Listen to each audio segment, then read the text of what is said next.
Hi friends, I'm Jack, you're watching Tech Made Be Unique, and today we're going to see how to use the drawing tool option on your Microsoft PowerPoint web. And if you are new to this channel, make sure to click on subscribe button below. We just quickly move on to this. So how to use the draw tool in Microsoft PowerPoint, I'm just going to show in this short video. So first of all, click on the draw option here on the top. This is the first option to select. This is to draw with touch, and this is a laser tool, so you can just select whatever the thing that you want to select after drawing. This is eraser, pen, and this is pen red color. You just click on this top menu, you can choose the thickness and also the color you can just choose. So here this is how I just draw, and this is a marker. You can just choose the color that you want like this, and you can just choose it, and you can also increase the thickness up to this.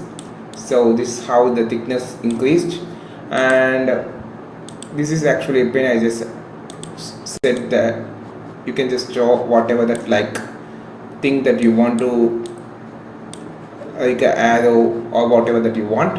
And this is a black pen. Here also you can just choose the color and also the thickness. So you can see how this, like a pen, you can just put a signature whatever that you want.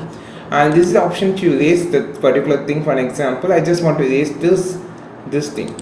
So that's it. So that you should be, if you erase a single line, it automatically goes to every line that you want.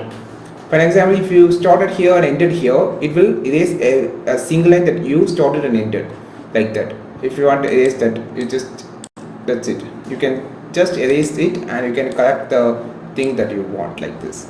And the laser tool to select the thing particular. For an example, I just want to select the entire arrow. You can just see it has been selected, and also you can move it whatever that you want. This is the select, and this is the draw with touch, and here the scales to make a line perfectly. So I just pick this, and I just choose a green color here, and I just can draw a straight line.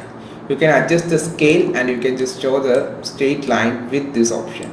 So you can just rotate the scale by using this option, and this is how you just use the draw tool on your Microsoft PowerPoint web. I think this video helped you. Not like this video, share this video, subscribe to this channel. We will meet on next video with the super valuable content. This is Tila signing off from Tech Made Be Unique. Have a wonderful day.